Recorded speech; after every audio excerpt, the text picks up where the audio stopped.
Ahora Perfecto. vamos a ponerlo en Modo presentación. modo presentación. ¿Está bien ahora? Sí, perfecto. Adelante, Sí, gracias, Dani. sí, un segundo. Ya tenemos más de 7.000 Sí. personas ahora, Dani. Así que, Bueno, bueno, adelante. bueno, amigos, me han pedido que en una hora y cuarto, que es un poco una carrera contra el tiempo, que hable del fascinante mundo de la arqueología bíblica. Lo que vamos a hacer es algo muy, muy limitado las limitaciones de tiempo. Pero tal vez sea una especie de apertura de apetito para que continuemos en algún otro marco.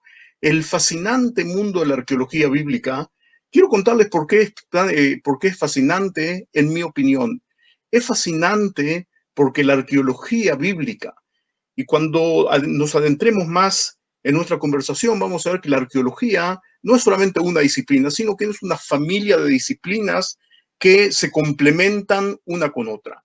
Toda esta familia de disciplinas que se complementan una con la otra nos permiten conocer de una manera tangible, nos permiten ver, nos permiten tocar, nos permiten concebir en términos reales, realmente, cómo era el mundo de la Biblia. Acordemos, y estoy seguro que estamos todos de acuerdo, que la historia del pueblo hebreo es una de las bases de de la cultura judeo-cristiana y de la cultura occidental en su totalidad, con una influencia tremenda. Es uno de los textos que ha influido y sigue influyendo en la cultura de todos nosotros, no importa si seamos creyentes o no. Los textos estos se fueron transmitiendo de generación en generación hasta nuestros días como texto. Yo siempre le digo a mis alumnos en la universidad de que uno de los grandes problemas de la Biblia es que la Biblia no tiene figuras, no tiene fotos, es solamente un texto. Y con el correr de los años, la cultura material del mundo ha cambiado tanto que si no fuese por la arqueología, con todas sus ciencias asociadas, como dijimos, que vienen a nuestra ayuda, si no fuera por ello, no podríamos comprender lo que estamos leyendo. No podríamos comprender cuando la Biblia nos habla cientos de miles de veces de las ciudades hebreas, de las ciudades cananeas, de las ciudades egipcias. No tendríamos la menor idea. Nos imaginaríamos que esas ciudades son como las ciudades de hoy en día. Y cuando nos hablan de las vestimentas y cuando nos habla de la vida cotidiana, la única manera de imaginarlo sería comparándolo con lo que nosotros conocemos de hoy en día o lo que conocemos de una o dos generaciones anteriores. No tendríamos la menor idea de cómo las cosas se veían realmente en la época en que fueron escribiendo. Veamos algunos ejemplos. Lo que vemos aquí es un mosaico, los mosaicos en la antigüedad se usaban siempre como se usaban para cubrir el piso, ¿sí? Se usaban para cubrir el piso.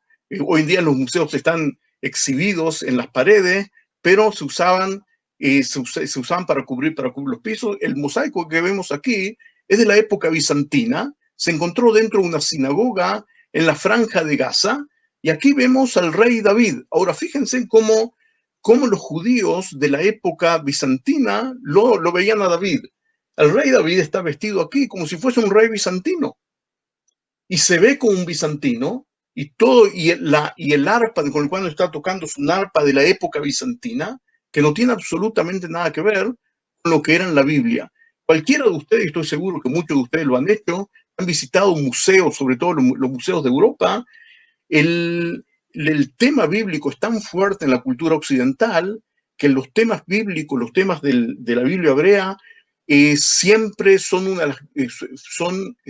de las grandes fuentes de inspiración para los artistas, tanto para los pintores como para los escultores.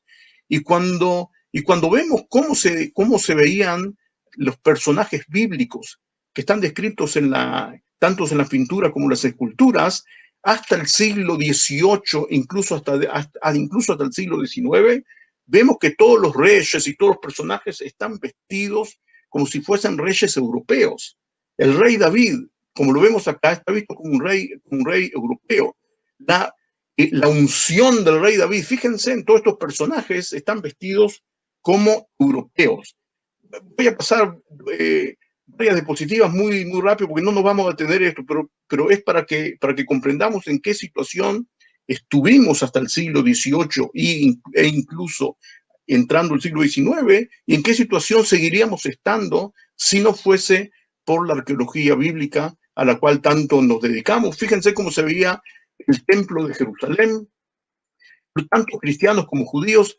Este es un manuscrito de Maimónides del siglo XV, y lo que vemos aquí es un dibujo, un hermoso dibujo del templo de Jerusalén, pero fíjense, no tiene absolutamente nada que ver de cómo era el templo de Jerusalén en la época del primer templo, ¿sí? Está todo visto con ojos europeos, e incluso se han hecho mapas, los mapas medievales de la tierra de Israel contienen muchísimos errores porque están interpretados desde la manera de ver europea. E incluso hay lugares que han sido mal identificados, erróneamente identificados, porque la gente que los interpretó lo hizo desde un punto de vista europeo. Esta es una estatua del rey David. Fíjense del rey David. Si la gente de la época del rey David hubiese visto esta estatua, no hubiese reconocido al rey David ni al rey Salomón. Fíjense en aquí. Ahora, muchas veces los artistas europeos, conscientes de que los personajes bíblicos seguro no se veían como ellos, los vestían y lo hacían ver como gente del Oriente, como vemos aquí. Pero gente del Oriente con trajes que son de la zona de Irán o de Irak de hoy en día, que tampoco no concuerdan con las vestimentas y con las apariencias de las personas y de la gente de la época bíblica. Y esta era la situación antes de que aparezca la arqueología bíblica. Ahora, a partir de ahora vamos a hacer una pequeña reseña de la arqueología bíblica con todas las ciencias que están, como dijimos, que están hermanadas, que están entrelazadas y con las cuales nosotros intentamos y lo logramos paso a paso, a veces con grandes pasos, a veces con pequeños pasitos, reconstruir y comprender fehacientemente cómo era la historia y cómo eran los hechos y cómo era la vida y cómo eran los objetos en la época bíblica. Hay algo muy importante que quiero recalcar de entrada. La arqueología bíblica no se limita a la tierra de Israel, sino que abarca toda la zona que vemos aquí. Ariel, solamente quiero que me digas si ven el indicador cuando lo paso por encima. Ariel, si puedes comentar. ¿Todos ven el cursor? Sí, se puede ver, sí. Bueno, está bien. Fíjense, tenemos para que nos adentremos un poco en la geografía, aquí tenemos la famosa Mesopotamia, de los ríos del río Tigris, del río Éufrates y del río Tigris. Es la zona donde se desarrollaron las grandes culturas de esa época, de los acadios, de los asirios, de los babilonios, y otro foco cultural que fue, por supuesto, el antiguo Egipto. Y en el medio tenemos la tierra de Canaán, que luego pasó con el asentamiento de los israelitas y con el levantamiento de los reinos, comenzó a ser la tierra de Israel. Todo lo que vemos aquí hay que verlo en conjunto. Es un gran error verlo por separado, porque la interacción fue constante. Una interacción cultural, una interacción militar, de guerras, de conflictos, de pactos, de comercio, que hizo que todas estas culturas interactúen, y por eso debemos estudiarlas, y así lo hacemos, en un conjunto y complementándose una con otra. Es la manera correcta de hacerlo, así lo comprendemos todos y así lo hacemos. Para que nos ubiquemos un poco en el tiempo. Cuando hablamos de la época bíblica, estamos hablando muy a grosso modo del periodo de conquista y asentamiento de las tribus de Israel en la tierra de Israel, a fines del siglo XIII, antes de la era común, hasta el siglo XI de la era común. En el siglo, a fines del siglo XI, los israelitas establecen el Reino Unido, que duró muy poco tiempo, Saúl, David y Salomón, y con la muerte de Salomón, al parecer en el año 928, se divide el reino en el reino de Judá y el reino de Israel, por eso que los dos comienzan en el año 928. El reino del norte de Israel es destruido por los asirios en el año 722 y el reino de Judá en el 586 es destruido por los babilónicos, y ahí comienza la época babilonia. Esto es en grosso modo, quiero que lo anoten o que lo tengan en cuenta, porque son las fechas básicas, las fechas clave que nos van a ocupar aquí. Y como acabo de decirlo, la arqueología de toda la zona comienza a finales del siglo XVIII y durante el siglo XIX, cuando las potencias europeas llegan, conquistan aquí toda la zona y comienzan a revelar y a investigar y a interesarse en las grandes civilizaciones. Por supuesto que la civilización egipcia, Egipto fue siempre durante toda la época bíblica una potencia regional que influyó para bien o para mal sobre la tierra de Israel. Parte de los datos que tenemos acerca del antiguo Israel los obtenemos de la arqueología egipcia. No voy a detenerme específicamente en las cosas que vemos, sino que lo que estoy mostrando solamente para que entremos en el ambiente, ¿sí? Pero tengamos en cuenta, por ejemplo, que Ramsés II, como lo expuse en otra conferencia que dimos aquí en Moriah, Ramsés II fue el faraón, aquí vemos el cadáver de él, fue el faraón el faraón más poderoso de Egipto, y que tuvo su influencia a principios del desarrollo de los israelíes como pueblo. ¿Sí? Esto solamente para abrirnos el apetito. Desde Egipto tenemos muchos datos acerca de los pueblos de alrededor. Como vemos aquí, como lo vemos en esta diapositiva, los egipcios, tanto los egipcios como los artistas de las potencias mesopotámicas, como los asirios y los babilonios, le era muy importante reflejar a los pueblos de la zona fehacientemente, para ser más creíble, para que la gente les crea. Así que, por ejemplo, aquí vemos cómo los egipcios representan a personas de África con sus rasgos típicos de la gente de África. ¿Sí? Sigamos. Ahora vamos a ir aquí al sur, en la parte sur de Egipto, en la zona de Tebes, donde en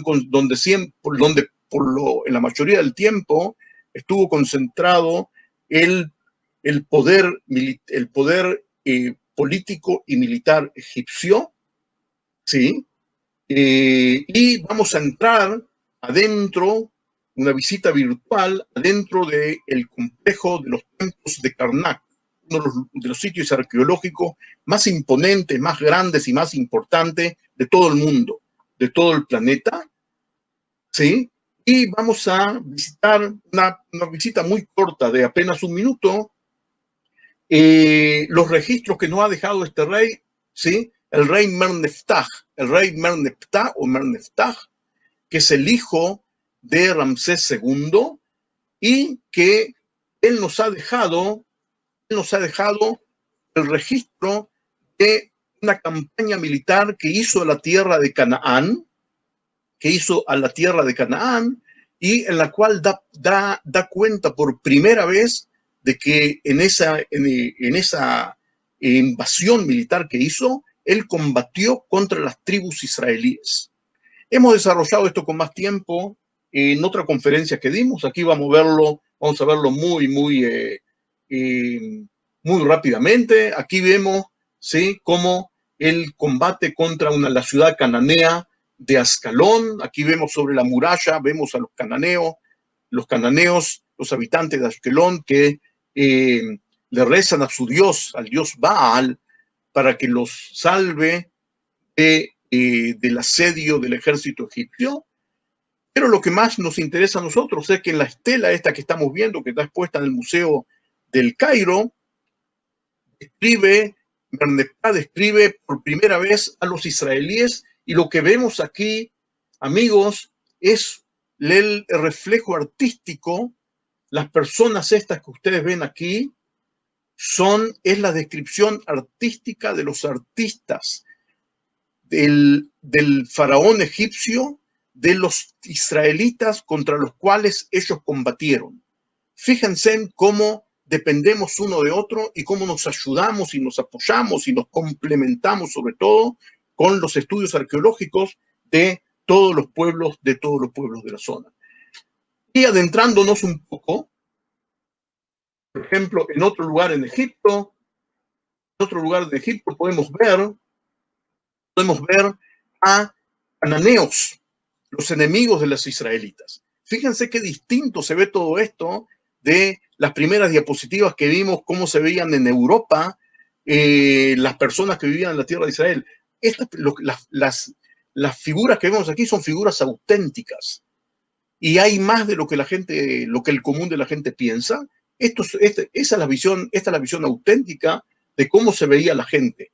Todas las túnicas y las vestimentas y los animales y los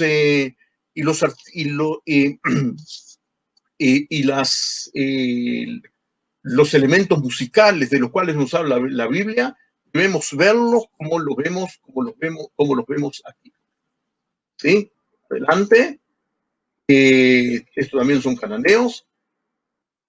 Hagamos ahora una pequeña visita. Antes que nada, creo que tendría que haberlo dicho al principio. Lo que yo pienso hacer en este encuentro que estamos realizando ahora son dos pequeños vistazos a esos dos núcleos culturales del antiguo Egipto y de la Mesopotamia antigua, para después concentrarnos en todo el tiempo que nos quede en la tierra de Israel, en la época bíblica.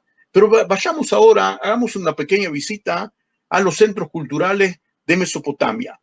Yo voy a hablar ahora de la ciudad de Nínive. La ciudad de Nínive era una de las capitales del Imperio Asirio.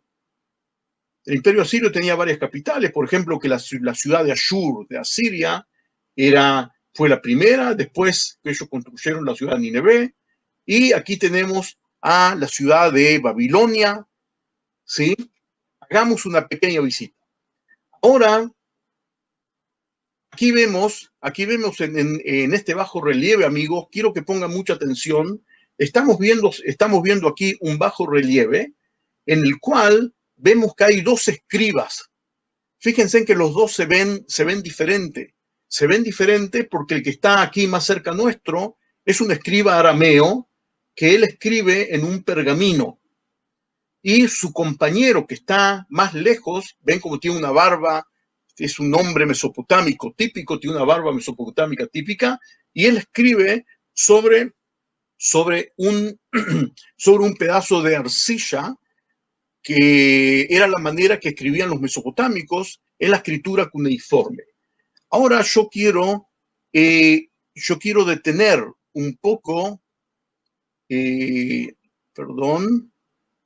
yo quisiera, bueno, está bien, no voy a detener. Quiero detener un poco Ariel, la gente me ve a mí y a la presentación también, simultáneamente. Sí, se ve bien, se ve perfecto. Perfecto, entonces sigamos así. Amigos, por 2 o 3 minutos, quiero dejar de pasar diapositiva para explicar algo que es sumamente importante. Sumamente importante. En Mesopotamia, en las grandes capitales mesopotámicas, como Nínive, como Babilonia y como otras ciudades que no voy a enumerarlas ahora, tenemos descripciones escritas, tenemos textos escritos en idioma acadio, que era el idioma que hablaban esos pueblos, en los cuales mencionan a los reinos de Israel y de Judá, a partir del siglo IX, antes de nuestra era. esos registros tienen una importancia impresionante, una importancia única. ¿Por qué? Porque tenemos hoy en día, y el número sigue creciendo, y va a seguir creciendo. Ojalá. Hoy en día tenemos más de 30 inscripciones originales escritas por los escribas oficiales de los reyes de Asiria y de Babilonia, en los cuales ellos mencionan a reyes de Israel y de Judea. Esto tiene una importancia suprema por dos cosas. Una, porque es una evidencia externa a Israel de la realidad en la tierra de Israel. Es decir, toda la gente, sobre todo la escuela minimalista, que deniegan o anulan o minimalizan la importancia histórica de la Biblia, esto es algo que nadie puede minimizar, porque son escritos que fueron escritos en la época bíblica, y los reyes asirios y babilonios dan cuenta de un rey específico de Judea o de Israel, es algo que es innegable. Como dije, tenemos más de 30 inscripciones en los cuales están registrados reyes de Judea, de Israel, que corresponden exactamente en cuanto a la sucesión de los reyes según el libro de los reyes. Es decir, que esto le da un sello de veracidad al relato bíblico, que es algo que es algo realmente que no tiene comparación. Aparte de eso, otra importancia inigualable es la cuestión del fechado. Una de las cuestiones, uno de los problemas más difíciles en la arqueología es el fechado. Y a pesar de que en el libro de los reyes siempre nos relatan, me imagino que todo aquel que lo tiene un mínimo conocimiento con los libros de los reyes, en el libro de los reyes nos va relatando de una manera, ¿sí?, como una especie de ping-pong, el rey de Judá y el rey de Israel, el rey de ¿sí?, alternativamente, nos va relatando alternativamente acerca de los dos reinos, y nos van diciendo cuántos años reinaron. El gran problema es de que los años, como están registrados en la Biblia, no son años como acostumbramos a denominarlos hoy en día. ¿Por qué? Porque los años de transición eran contados eran contados a favor de los dos reyes, del rey que murió y del rey que lo heredó. No solo eso, ese es el problema más pequeño. El problema más grande es de que hubo muchas corrigencias. ¿Qué son corrigencias? Por ejemplo, como lo vemos con David y Salomón. Para evitar luchas de herencia, los reyes de Israel, y como se hacía en toda la zona, el rey que estaba reinando ungía a su hijo preferido. Por lo general era el primogénito, pero no siempre. Lo ungía y el príncipe ungido reinaba junto con su padre. Entonces, cuando el padre se moría, fallecía, había una transición de gobierno sin ningún problema, y eso evitaba lucha. Esa es la razón. Ahora, la Biblia nos cuenta que eso sucedió con David y Salomón. La Biblia también nos cuenta que eso sucedió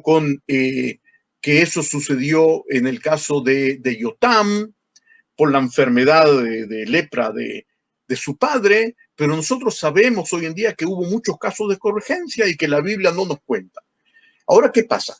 En Mesopotamia, los pueblos mesopotámicos eran unos especialistas impresionantes en matemática y en astronomía. Eran grandes astrónomos, sobre todo los babilonios, pero también los asirios.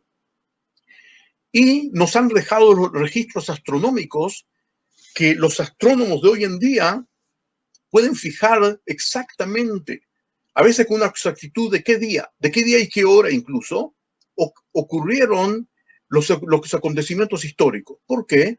Porque, por ejemplo, en estos registros mesopotámicos nos pueden relatar algo así como que el rey Sennacherib hizo tal cosa o tal otra en el mes en que la estrella de Sirius se vio en un ángulo tal con la luna. Ahora, todos los ángulos y todas las relaciones entre los astros que han registrado los mesopotámicos los astrónomos hoy en día han logrado reconstruirlos hacia afuera de tal manera que tenemos un fechado exacto. Ahora, eso para nosotros tiene una importancia impresionante. ¿Por qué?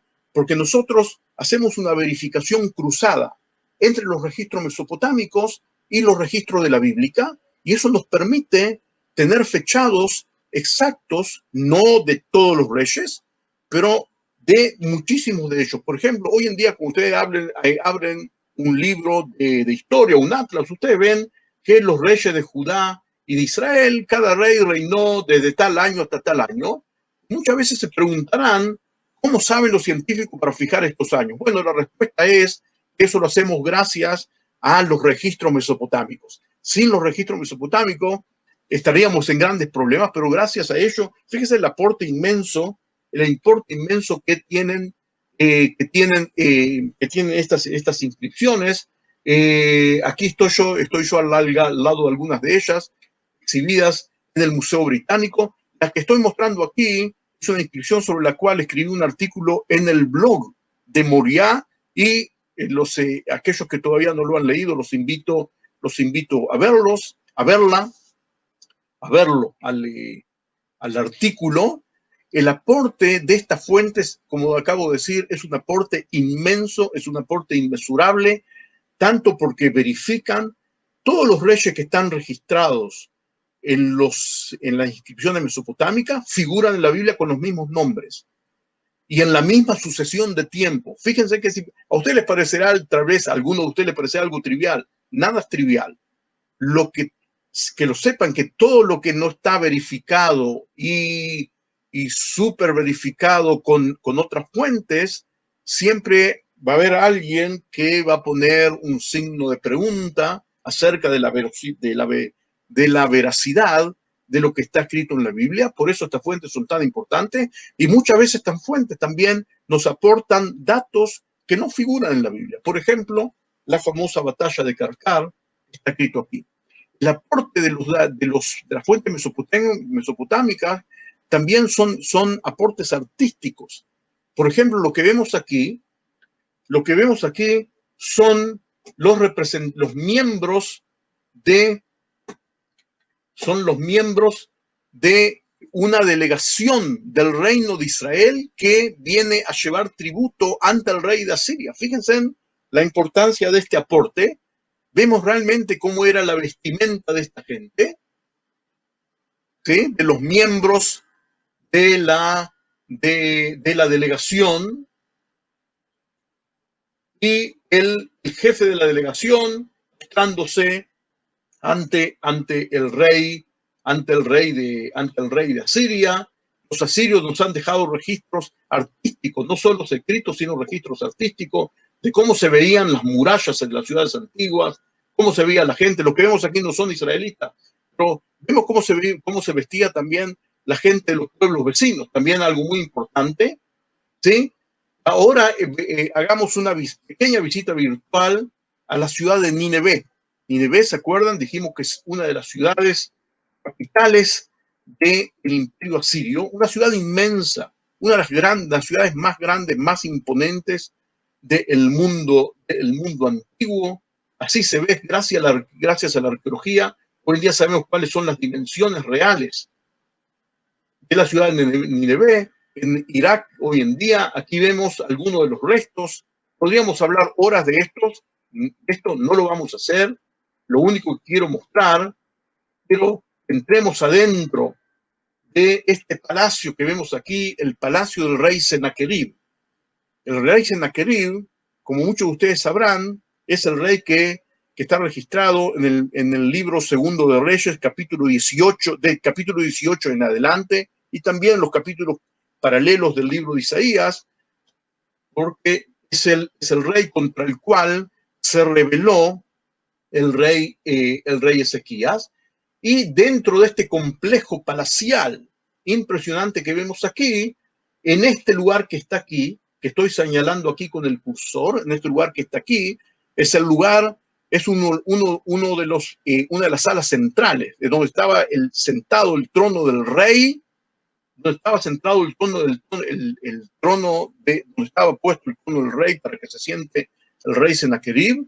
El rey Sennacherib mandó a forrar 3 de las 4 paredes, solamente la pared donde estaba la puerta de entrada no fue forrada, las otras 3 paredes fueron forradas con un bajo relieve en el cual él relata el combate del asedio y la conquista de la ciudad de Judá, de Laquish, por parte del ejército asirio con lujo de detalles.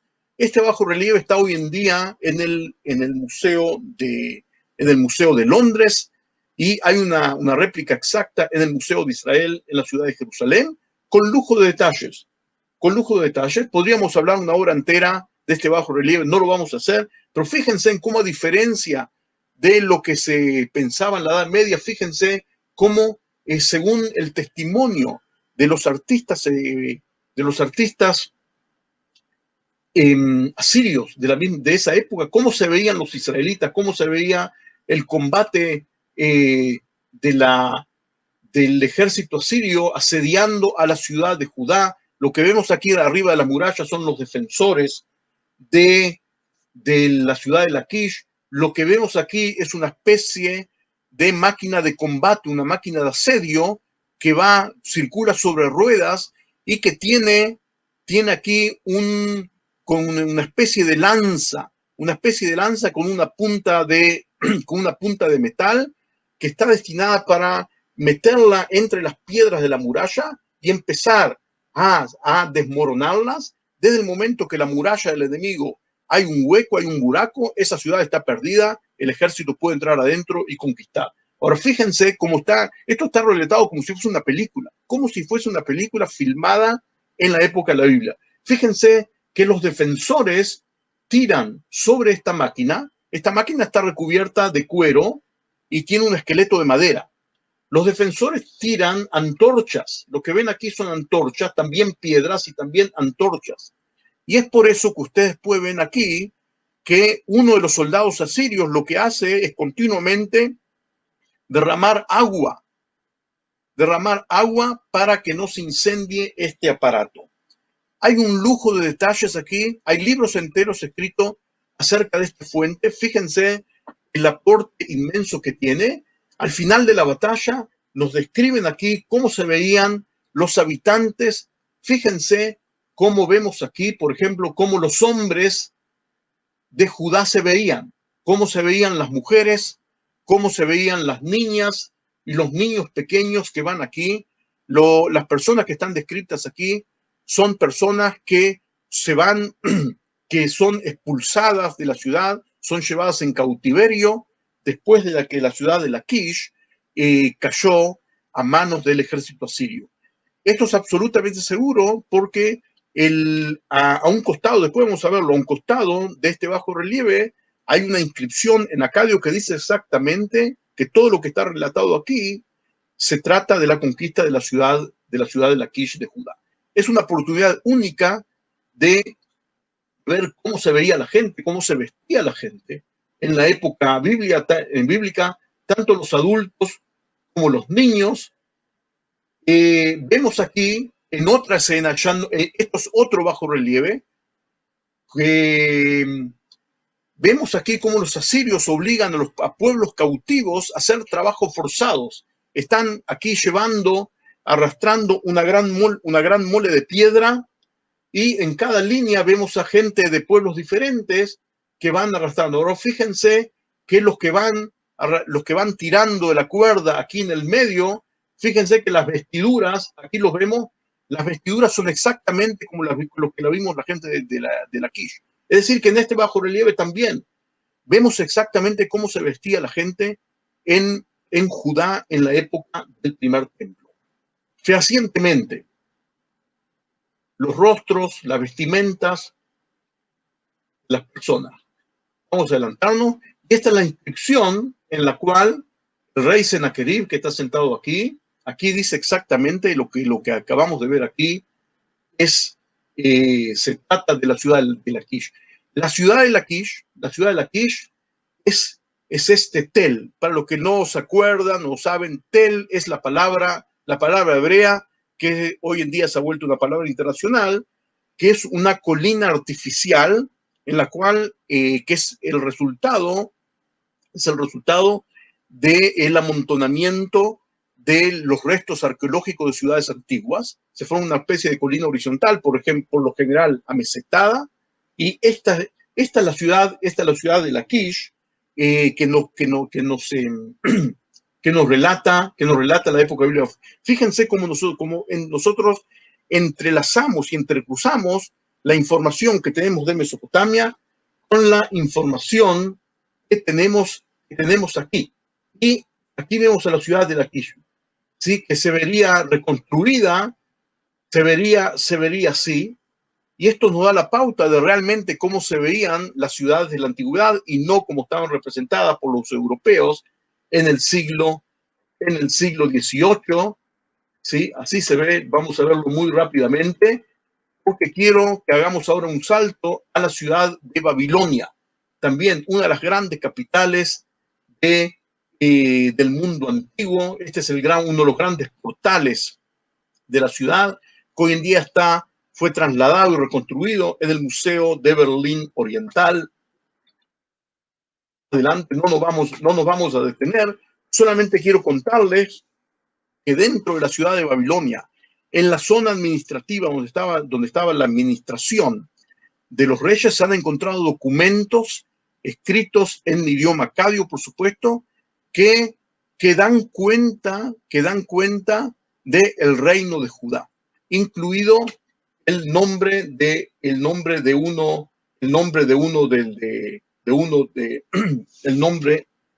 de sus reyes, ¿sí? E incluso de cautivos de Judá que estaban que fueron llevados hacia Babilonia. Hoy en día tenemos registros que dan cuenta de ellos traídos de Babilonia. Después de esta pequeña reseña, ahora vamos a adentrarnos a la arqueología de Israel. Después de ver lo que hay alrededor, ahora adentrémonos. Si tenemos que resumir en 2 o 3 pequeñas frases a la arqueología de la época bíblica de Israel, volvemos a recordar, tenemos el periodo de conquista y asentamiento desde fines del siglo XIII hasta entrado el siglo XI, después la época del Reino Unido y después los 2 reinos en paralelo, como dijimos. Si queremos resumir, algo que lo hemos visto muy en detalle en un curso que hemos visto en Moriah creo que hace varios meses, ¿sí? Si tenemos que resumir la ubicación de cientos de sitios arqueológicos en los cuales se han encontrado restos de los asentamientos de las tribus israelitas en la época del asentamiento, ¿sí? Lo que recibiríamos sería este mapa, la parte oscura que vemos aquí en el mapa, y este mapa, señores, concuerda con el mapa que yo los invito a leer en su casa, en el libro de Josué, a partir del capítulo 13. Desde el capítulo 13 en adelante, si ustedes leen el relato, la descripción de la zona que los israelitas lograron conquistar y la zona que no lograron conquistar, van a recibir este mismo mapa. Es decir, que el mapa de la arqueología de la zona donde se encontraron los asentamientos, con la descripción, con la geografía de la descripción de los asentamientos de las tribus del capítulo 13 en adelante de Josué, se complementan uno con el otro, y esto tiene, por supuesto, una importancia suprema. Los restos arqueológicos son restos arqueológicos muy sencillos, son restos de tribus que están en proceso de asentamiento, pero los restos que han dejado son restos muy, muy importantes, y son restos que tienen características que los definen de una manera diferente a los asentamientos y las ciudades de los cananeos, ¿sí? La construcción es diferente, la alimentación es diferente. Por ejemplo, se abstienen de comer cerdo, algo que los define, ¿sí? Y aquí vemos el mapa de la época siguiente, de la época del Reino Unido, después del reino separado del reino de Israel en el norte y de Judá en el sur, después de la división del reino. Uno de los grandes aportes de la arqueología, yo digo arqueología, me refiero siempre a la arqueología hermanada y ensamblada con las demás ciencias que la acompañan. La arqueología, la geografía histórica, la epigrafía, etcétera. Uno de los grandes logros es que gracias a ella hoy en día sabemos determinar exactamente dónde estaban los lugares más emblemáticos, más importantes. Por dar un ejemplo, uno de los ejemplos más sobresalientes es, por ejemplo, que hasta la Edad Media se le dio el nombre de Monte de Sion a el lugar que está aquí con un círculo. Ahora, para que nos ubiquemos, lo que vemos aquí son las actuales murallas de la ciudad antigua de Jerusalén. Estas murallas fueron construidas por los turcos otomanos en el siglo XIV de nuestra era. Es decir, son muy tardías. Hoy nosotros sabemos que la ciudad antigua de Jerusalén, la ciudad del primer templo, estaba en esta zona. Pero incluso hasta el siglo XX, no se sabía exactamente cuáles eran los límites exactos de la Jerusalén del primer templo. Se le dio erróneamente a este lugar el nombre de Monte de Sion y hasta hoy en día sigue ahí apegado. Pero nosotros sabemos, según la Biblia, que Sion es uno de los nombres que se le dio al monte del templo. Tiene varios nombres: el monte Moriah, el monte del templo y también el monte de Sion. Es decir, que la investigación nos coloca, hoy en día sabemos que la ciudad de Jerusalén se explayó durante la época bíblica, se expandió en 3 etapas. La primera etapa está marcada aquí con la letra A, es la ciudad de David, la ciudad cananea que conquistó David. Luego su hijo Salomón construyó el templo de Jerusalén aquí y añadió, y ahí construyó sus palacios en la zona de Ofel, la zona contigua, y luego en el siglo VIII la ciudad se expandió hacia el oeste y se multiplicó por 8, tal vez por 10, y esos son los límites de la Jerusalén bíblica. Hoy en día lo sabemos fehacientemente gracias a la arqueología. ¿Sí? Esta es la vista aérea del periodo A, el primero, y aquí vemos el monte del templo con la zona que los une, la zona del Ofel. ¿Sí? Aquí lo vemos otra vez. ¿Sí? A, B y C.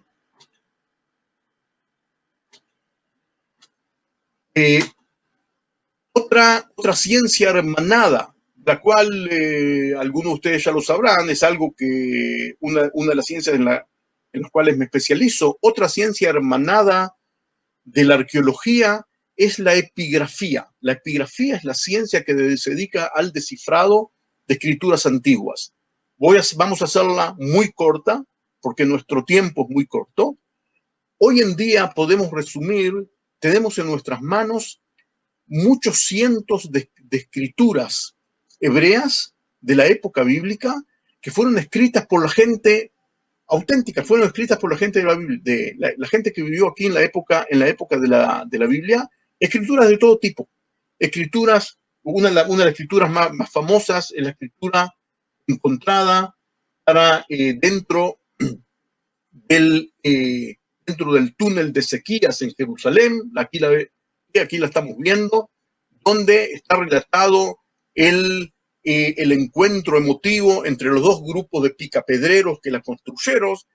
Pero en esos cientos que tenemos escrituras de todo tipo.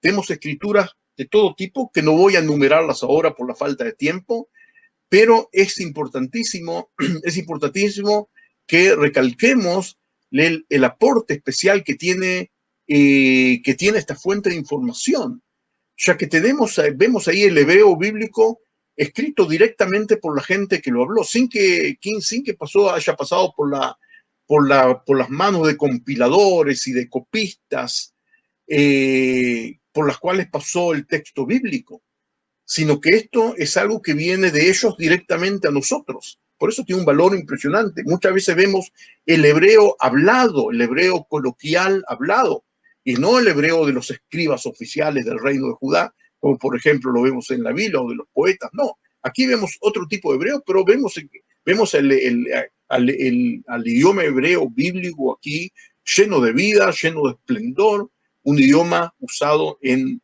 todos los campos de la vida. No vamos a detenernos en esto, ¿sí?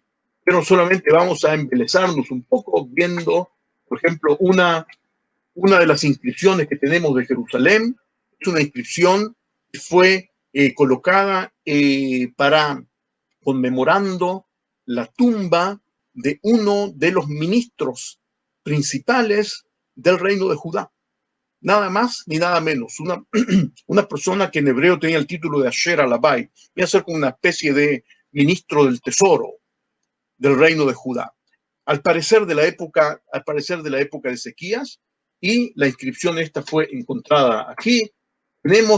Hasta ahora tenemos una sola inscripción encontrada dentro de una tumba. Y perdónenme que lo paso muy rápido, pero queremos avanzar.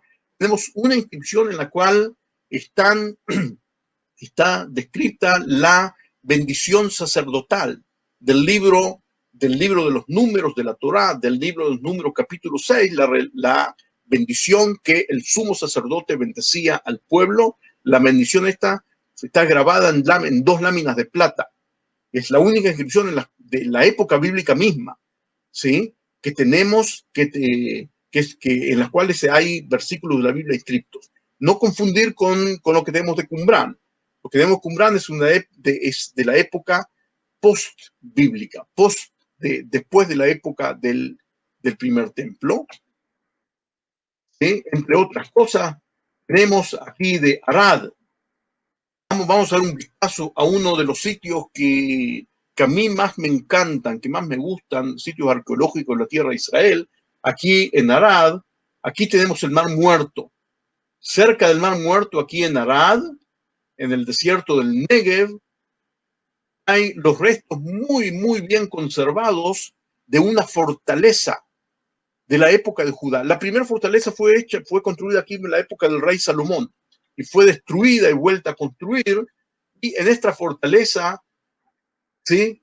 Les pido que si el día que visiten Israel, obliguen a sus guías a visitar la fortaleza de Arad, una fortaleza con una importancia impresionante.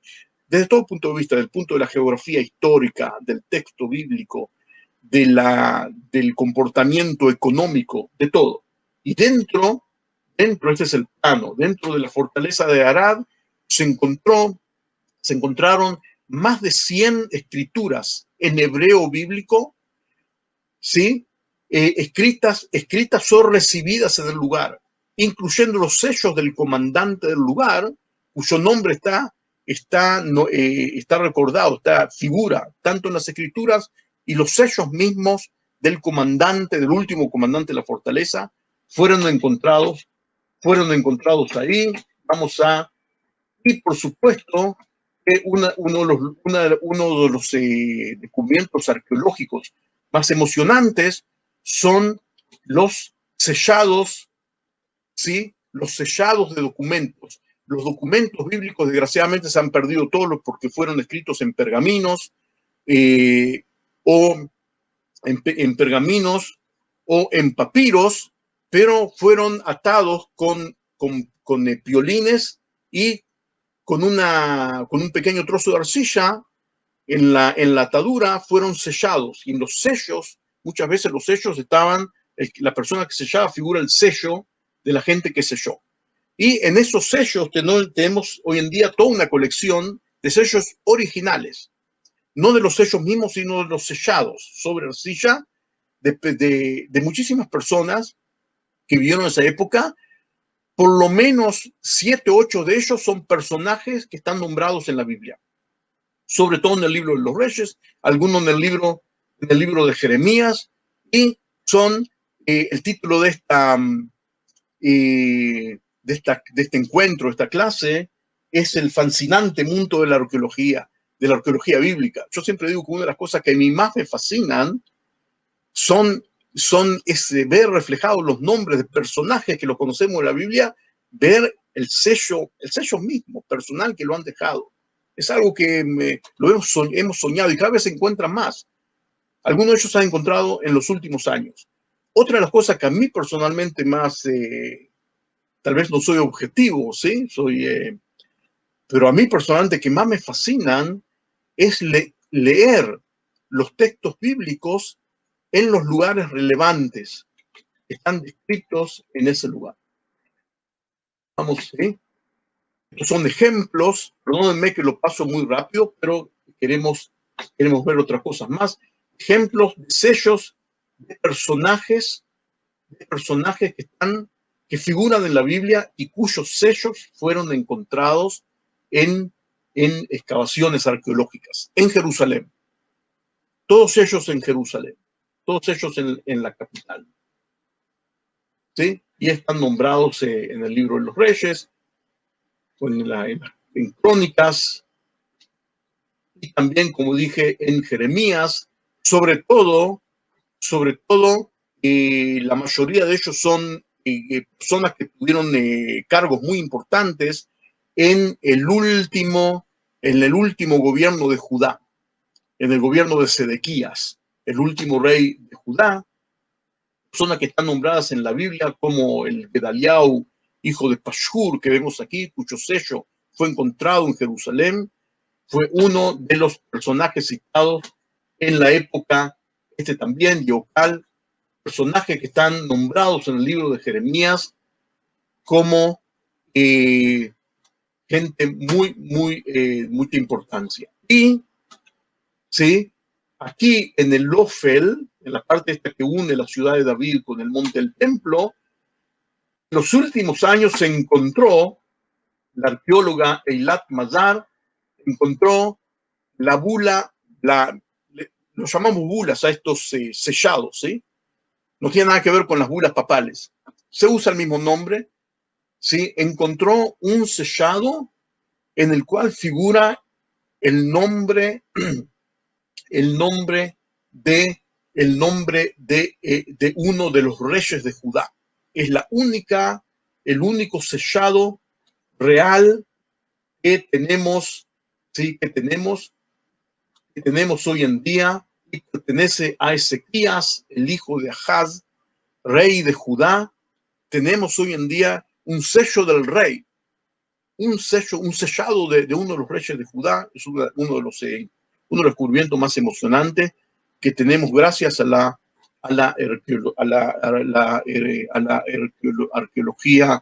arqueología bíblica.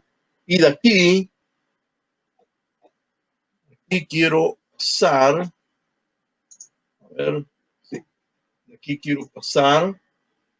a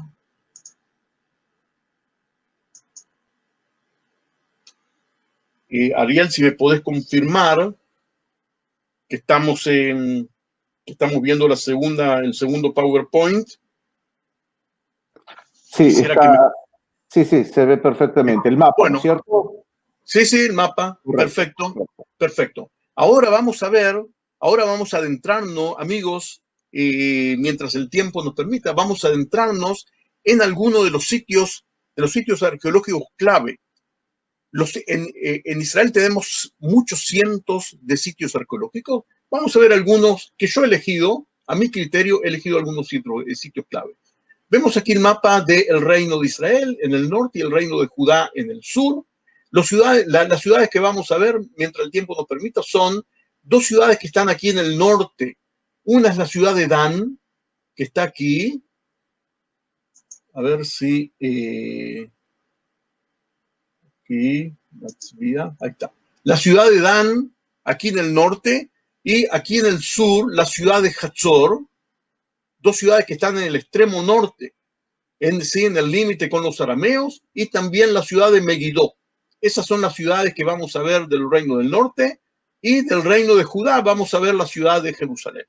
¿Sí? Es lo que vamos a alcanzar, a ver aquí, hoy en día, y vamos a ver solamente un detalle de la ciudad de Gezer, que está aquí en el límite entre el reino de Israel y de Judá. Estos son los lugares que vamos a visitar. Comencemos por Hatzor.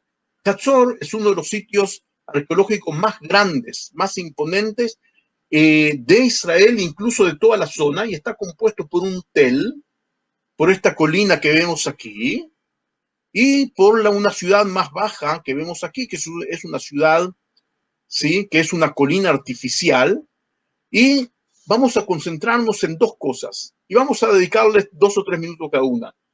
La ciudad cananea de Hatzor, anótense por ahí a un costado, les recomiendo leer después de nuestra clase el capítulo 11 del libro de Josué, que relata la conquista de los israelitas de la ciudad cananea de Hatzor. La ciudad cananea de Hatzor se extendía a lo largo y a lo ancho de toda la ciudad baja y también de la ciudad alta.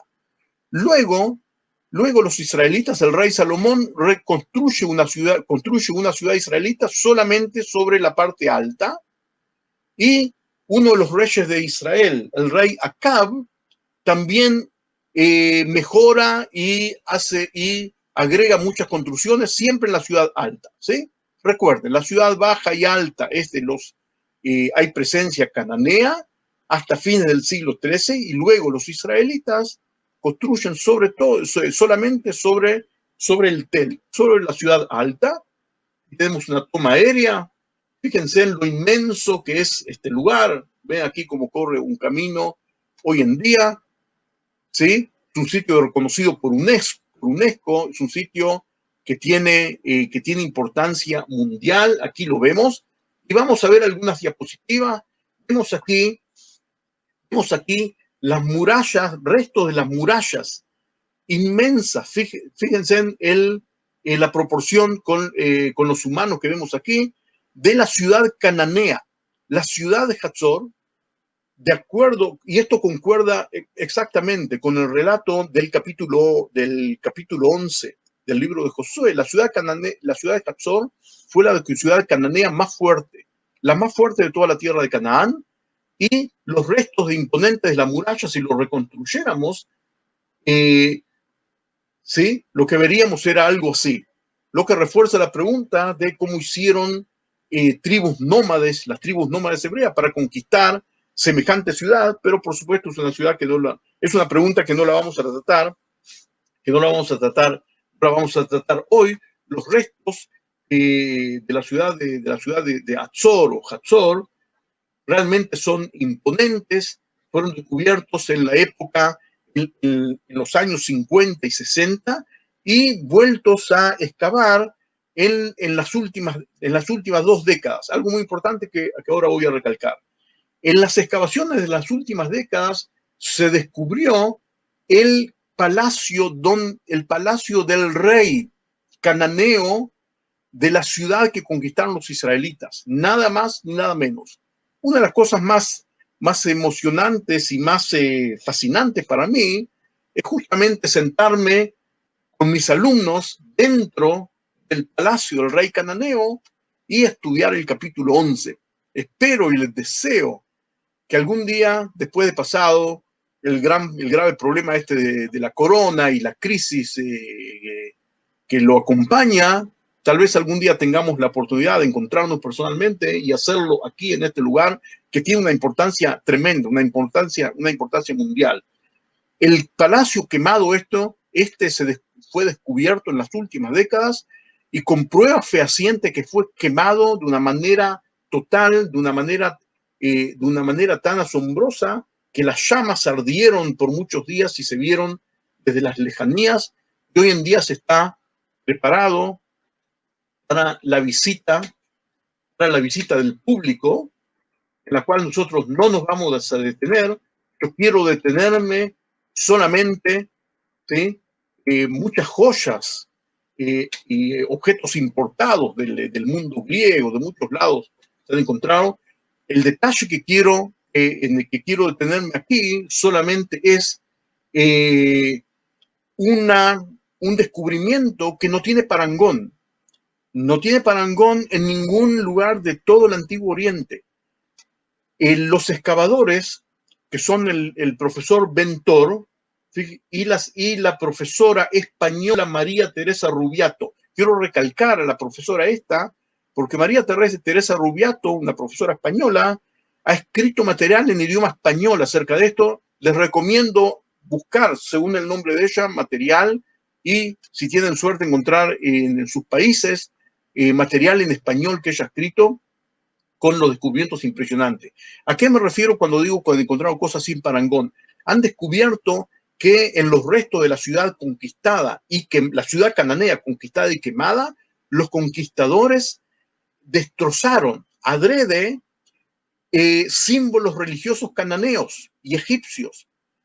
Se enardecieron y destrozaron estatuas, como lo vemos aquí, de dioses y de personas cananeas y egipcias. La primera de ellas, con un golpe, una estatua cuya cabeza fue cortada a golpe de espada, como vemos aquí vemos con la cabeza pegada, fue ya descubierta por Yadin en los años 50, pero en las nuevas excavaciones, las excavaciones renovadas de las últimas décadas, se encontraron otros 6 o 7 ejemplos de este fenómeno, de que los conquistadores se ensañaron con esas estatuas. Ahora, esto es algo que va en contra de todas las costumbres de los pueblos del Oriente Antiguo. Los pueblos del Oriente Antiguo, cuando conquistaban una ciudad enemiga, trataban con mucho respeto a los dioses enemigos. Los llevaban en cautiverio, como hicieron los filisteos con el arca de la alianza de los israelitas. Pero los trataban con mucho respeto porque los politeístas respetaban a las deidades extranjeras también. La única cultura del mundo antiguo que tienen un libro que les ordena destruir a las estatuas de los demás pueblos, en general todas las estatuas, son los israelitas. Es algo distinto a todo lo conocido en el mundo antiguo. Y aquí vemos la aplicación arqueológica de esas leyes. Es el único lugar, por eso tiene una importancia inmensa, única, y el día que visiten Jerusalén, en el Museo de Israel, pueden ver a esto expuesto. Ahora hagamos un salto en el tiempo y veamos algo que tiene relativo a la época. Perdónenme si lo llevo un poco corriendo con todo esto, pero pero espero que me comprendan, ¿sí? Aún así es muy poco lo que podemos alcanzar a ver, pero quiero mostrarles algo que también es muy, muy peculiar, muy interesante. Los israelitas desarrollaron técnicas especiales de arquitectura y de construcción que eran diferentes a los demás pueblos, eran parecidas a lo que se acostumbraba en la región, pero que tenían su cosa especial. Uno de los elementos que definen a los portales de entrada que vemos aquí a las ciudades amuralladas de los israelitas, son portales que tienen 6 cámaras, 3 de cada lado, con 2 salientes aquí, con 2 salientes hacia afuera. Esta es la parte, lo que muestro acá es la parte interna de la ciudad. La parte interna de la ciudad tiene 3 cámaras de cada lado, ¿sí? Y las murallas, por lo general, eran murallas dobles, es decir, que eran huecas para poder usarlas en tiempo de paz, pero en tiempos de guerra, como son huecas, en la parte de arriba tenían un techo, es decir, que se veían el doble de ancho de lo que eran en realidad. Y en épocas de paz se podían usar aquí como partes de casas, ¿sí? Este portal de entrada que vemos aquí es el portal descubierto en la ciudad de Hatzor, de la época del rey Salomón. ¿Sí? Vemos aquí el portal de entrada con otros edificios públicos. Este portal, señores, está descrito, también anótenlo por ahí al lado, en el capítulo 40 del libro de Ezequiel. En el capítulo 40 del libro de Ezequiel, Dios le muestra a Ezequiel una descripción del templo, pero es un edificio que parece una ciudad. Y en la ciudad, el portal dice que la puerta tenía 3 cámaras a cada lado. En hebreo se suena mucho mejor. Tiene 3 de aquí y 3 de aquí. Beta'ei ashar shlosha mipo u'shlosha mipo. Suena, es una descripción exacta. Uno entra a este portal, lee estos versículos, es una descripción perfecta, ¿sí?, de lo que vemos aquí.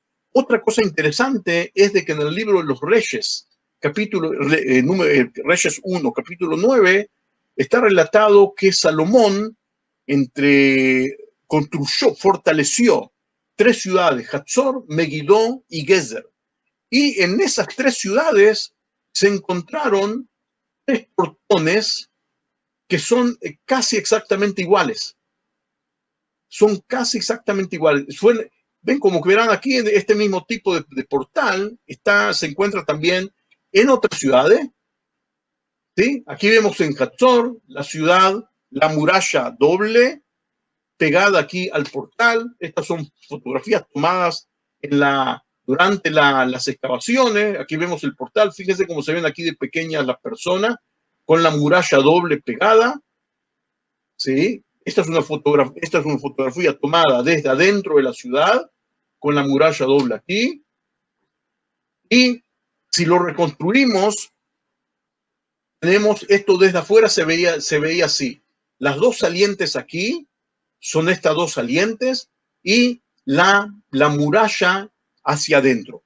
Ahora, señores, yo quiero que a partir de ahora, cada vez que ustedes lean la Biblia, y esto es algo que lo acostumbro a hacer siempre con mis alumnos, tanto en el aula como cuando vamos al terreno. La zona de los portales de las ciudades, la bíblica, era la zona donde se realizaban el 90% de las actividades públicas de la época. Los profetas decían sus profecías en los portales de las ciudades. Los comerciantes vendían sus mercancías en los mercados que hacían ahí. Los testigos estaban ahí. Los encuentros se hacían ahí. Los procesos funerales y los procesos, valga la distinción, los procesos de las bodas festivos se hacían. Toda la vida pública se realizaba en esta zona. Por eso tiene una importancia extrema el conocer la arqueología de la zona de entrada, tanto de la parte interna como de la parte externa de los portales de las ciudades bíblicas. Y hoy en día, gracias a la arqueología bíblica, como acabo de decir, podemos verlo esto de una manera, podemos realmente tocar, podemos ir ahí, podemos pisar, podemos tocar y tomar conciencia del tamaño real que tenían las cosas y de cómo se veían, de los materiales de construcción. Aquí vemos gente hoy en día entrando en el portal de la ciudad de Hatzor, ¿sí? Y la doble muralla. En estas ciudades se han construido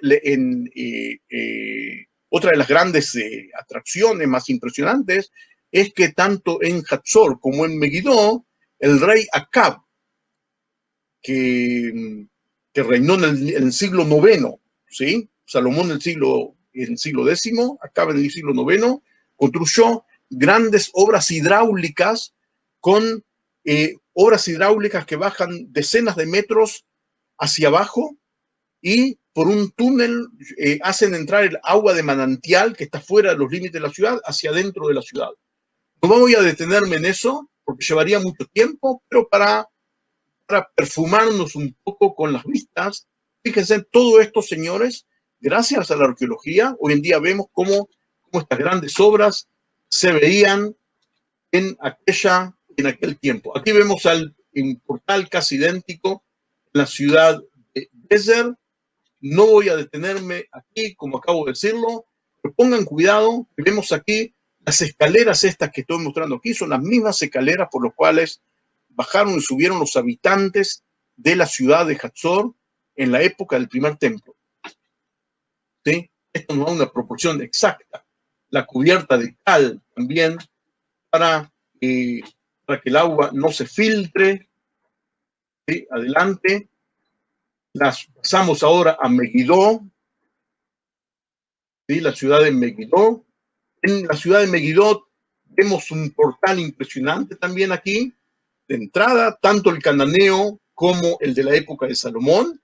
Y otra cosa que quiero resaltar aquí es de que en la ciudad de Megiddo se encontraron caballerizas fechadas en la época del rey Salomón y que siguieron en uso en la época del rey Acab, caballerizas para, por supuesto, para los caballos eran en uso exclusivo del ejército, y también una obra hidráulica que no nos vamos a detener en ella, pero así, así se veía el portal de entrada magnífico de Megiddo, y aquí las caballerizas de esa época, ¿sí?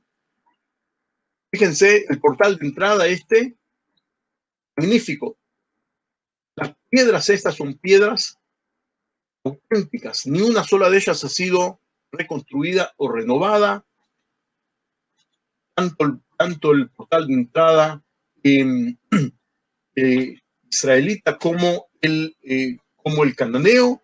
Vemos aquí en Megiddo también un gran depósito de grano, todo recubierto de piedra, para toneladas de grano, con escaleras circundantes para bajar y subir, ¿sí? Las caballerizas con abrevederos para los caballos,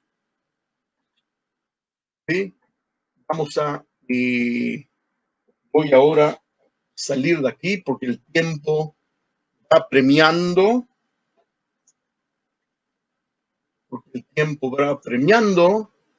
y creo que Ariel tal vez se va a enojar un poco conmigo porque me voy a tomar un poco más de tiempo del que... Pero, Ariel, sí, sí. Si te enojas vas a tener que... Adelante. El que se enoja tiene doble trabajo, se enoja y tiene que abuenarse. Correcto. Entonces voy a hacerlo muy abreviado, pero hay un lugar, hay otro sitio, el sitio de Dan, que por lo menos parte de lo que vemos aquí, sí quiero verlo. Sí, ¿se acuerdan que Dan, la ciudad de Dan está aquí en el extremo norte de Israel, una ciudad que linda con los arameos, y la ciudad de Dan es la más preservada en cuanto a la zona de entrada. La zona de entrada, una especie de plaza de entrada, y las murallas. Fíjense, las murallas, es increíble, las murallas que ustedes están viendo aquí son murallas de la época del primer templo. Son fotos tomadas por mí y por mis alumnos. Son las murallas externas, y este esplanado de piedra que ven aquí son las piedras exactamente como estaban ahí puestas desde el siglo IX antes de Cristo. ¿Sí? Impresionante. ¿Sí? Pongan atención a las proporciones de la gente. Es un lugar encantador. Todas las piedras que ustedes ven aquí son originales. Solamente la parte de arriba está un poco reconstruido, pero reconstruido con piedras que se cayeron en el lugar. Y aquí vemos la entrada a la ciudad de Dan. En la entrada hay pilares de piedra, exactamente como están descritos en el capítulo 23 del libro segundo de Reyes, que fueron destruidas en las reformas que se hicieron en Judá, pero de eso no vamos a hablar hoy. Y como muchos de ustedes sabrán, el gran descubrimiento de Dan es lo que vemos aquí. Es una escritura, una estela escrita en idioma arameo. Se la encontró en 3 partes separadas, una de ellas aquí incrustada en la parte de abajo. Creo que ustedes no ven el cursor. Yo tendría, aquí está. Sí, ahora sí, incrustada aquí. Y esta famosa estela que vemos aquí vemos las 3 partes unidas. En esta famosa estela está nombrado la casa de David. La casa de David, nombrada por un rey arameo, al parecer Asael, el rey arameo, que da cuenta del reino de Judá como la casa de David. Es decir, que es una prueba fehaciente de que el rey David realmente existió y que fue el creador de la dinastía real que reinaba en Jerusalén en el siglo IX, y que hoy en día se une a una prueba similar, una prueba paralela en la estela de Meshá, sobre la cual he escrito en el blog de Moriah y los invito a leer. Yo ahora quiero salir de aquí para volver,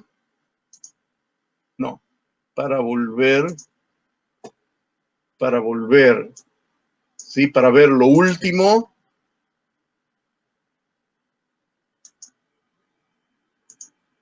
¿Sí? ¿No? Sí.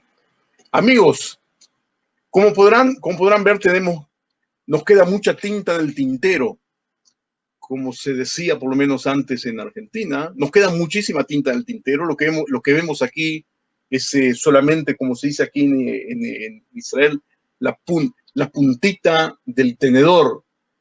Pero para despedirme, hay algo que quisiera compartir con ustedes, algo muy especial que es algo que se descubrió en los últimos años. Por eso quiero que visitemos juntos este lugar que dice aquí, Rehov. Debe decirse Rehov. Si Rehov es una ciudad bíblica, está nombrada en la Biblia, es un tel, está aquí, fíjense, en el valle de Beit Shean. Es un valle que se conecta con el valle del Jordán.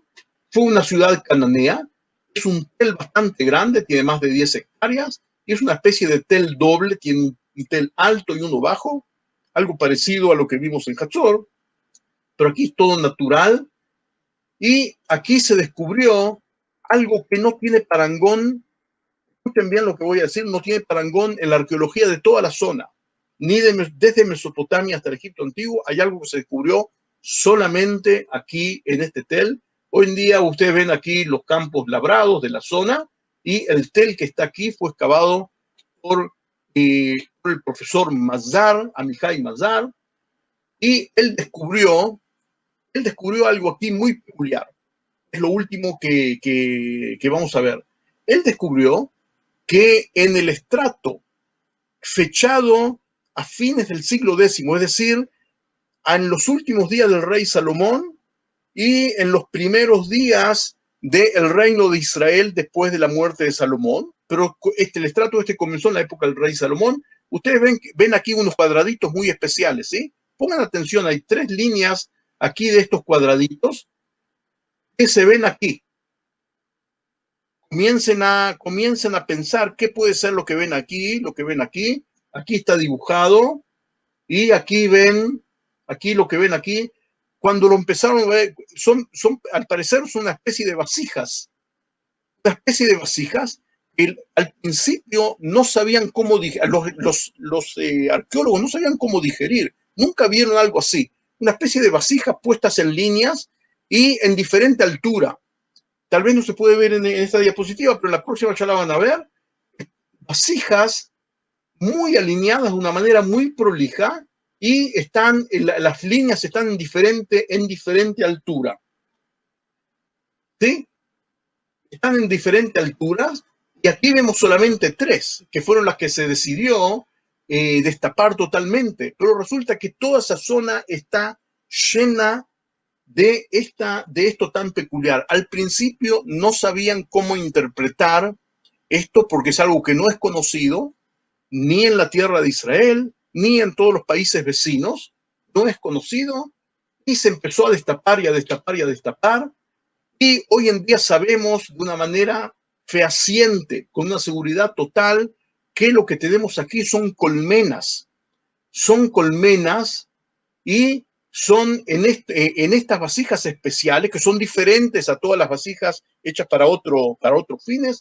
Aquí se criaban abejas para obtener de ellas miel, de la manera que vemos aquí, y el sistema tradicional existe hasta hoy en día. Lo que vemos aquí es de hoy en día. Hasta hoy en día, en todo el Medio Oriente, desde Irak hasta Egipto, e incluso en algunos lugares de Israel, en algunas aldeas árabes, hasta hoy en día se usan vasijas de este tipo para criar abejas, como lo vemos aquí, hasta hoy en día. Es decir, que la antropología vino en la ayuda de la arqueología para descifrar este encuentro. Pero Fíjense que tienen tapas, ¿sí? Tienen tapas. La tapa esta se saca una vez al año para sacar la miel. Se espanta las abejas con un poco de humo y se saca la miel. Esto de hoy en día en Egipto. Y tenemos registros egipcios, registros en pinturas egipcias que nos muestran exactamente cómo eran estas vasijas y cómo hacía para sacar miel. Hay otro registro que no lo tengo aquí en este PowerPoint, donde vemos cómo en el antiguo Egipcio las espantaban con humo para sacar las abejas y después, cuando el humo se iba, las abejas volvían. Ahora, hoy en día, con el desarrollo de la ciencia, hoy en día hemos corroborado la comparación antropológica que tenemos, porque en muchas de estas vasijas todavía quedó pegado, en las paredes internas de las vasijas quedó pegado material orgánico. Ustedes sabrán que las abejas recubren con una especie de cera que ellos emanan de su propio cuerpo, recubren las paredes de las colmenas. Ahora, parte de este material se conservó, milagrosamente se conservó, y hoy en día en los laboratorios confirmaron que lo que es ahí es cera de abejas, es decir, que son colmenas. Ahora, señores, se trata, al parecer, de cientos de miles de abejas que eran criadas ahí. Y como habrán visto en el mapa, las abejas estas estaban criadas dentro de los límites de la ciudad. Una de las incógnitas era cómo pueden criar abejas al lado de la casa de las personas.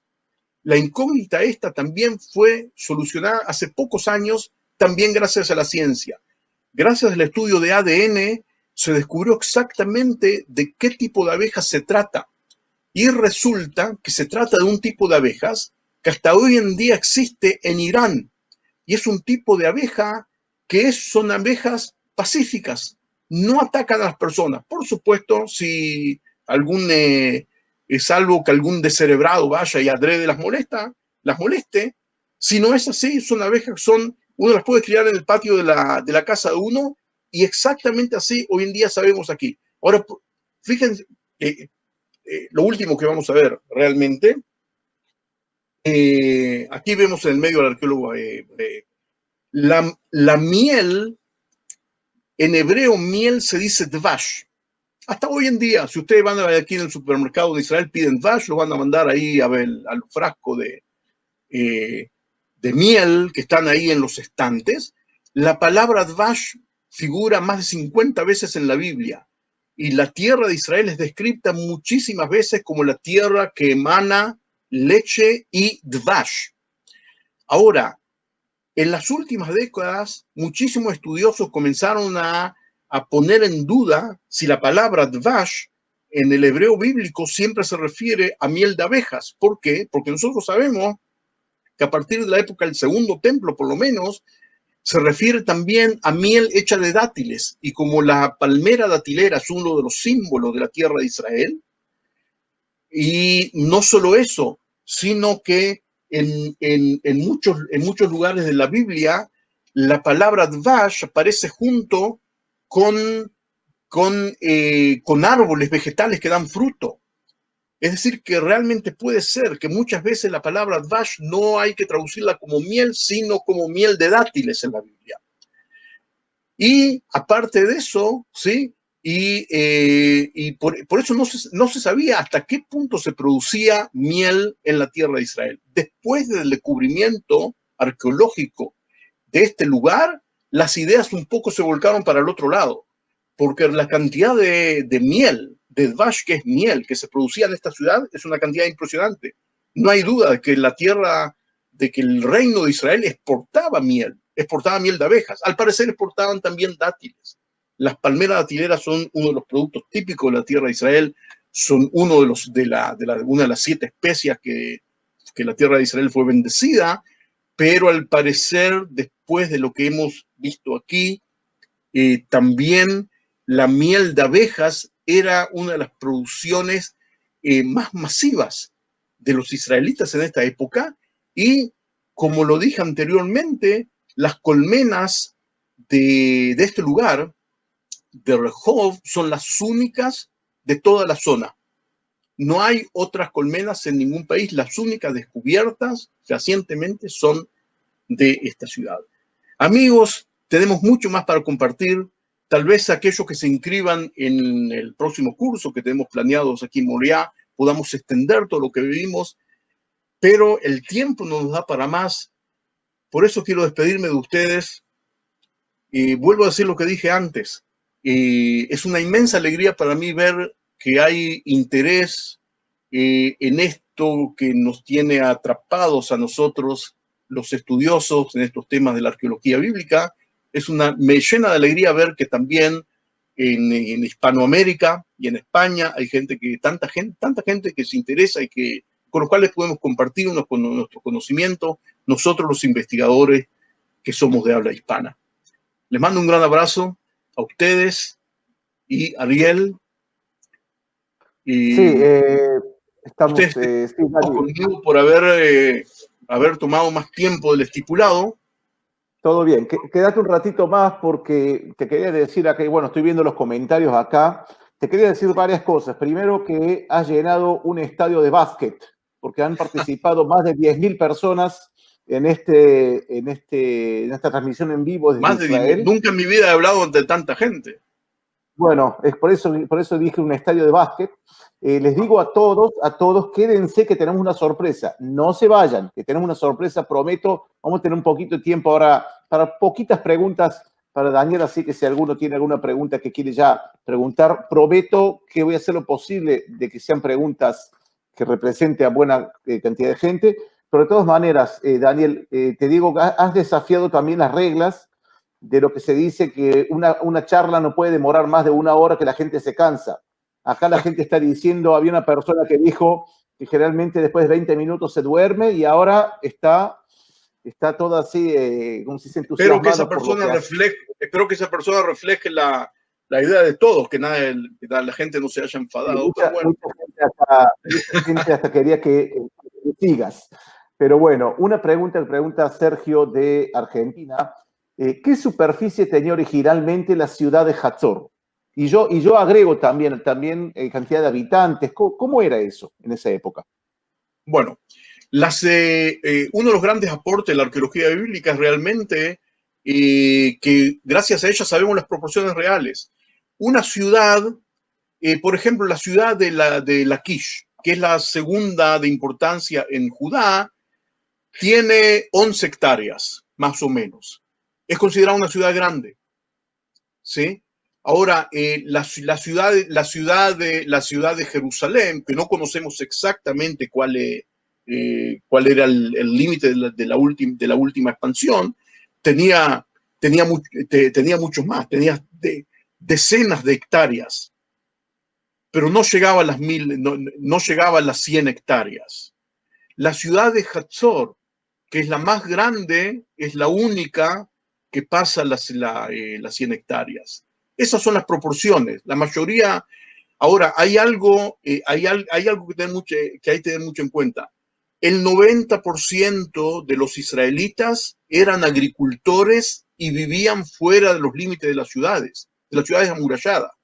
Las ciudades amuralladas eran en realidad centros administrativos donde vivían también las élites y los artesanos, etcétera. Pero la mayoría de la gente no vivía en las ciudades amuralladas. Hoy en día vivimos en una época que todo cambió, pero hasta hace pocos siglos también. En todo el mundo la mayoría de la gente no vivía en ciudades, vivía en el campo, en las aldeas. En la época bíblica era así. Esas son las proporciones. ¿Sí, Ariel? Una nueva pregunta, Dani. Sí, ¿me escuchás? Sí, sí. Pregunta Mazda 10. Dice, el periodo de la conquista de Israel en el siglo XIII, antes de la Era Común, ¿de dónde parte para establecer tal periodo? ¿Por qué se fija a fines del siglo XIII? Sí. Entendí perfectamente. A finales del siglo XIII, dice, ¿sí? No olvidarse.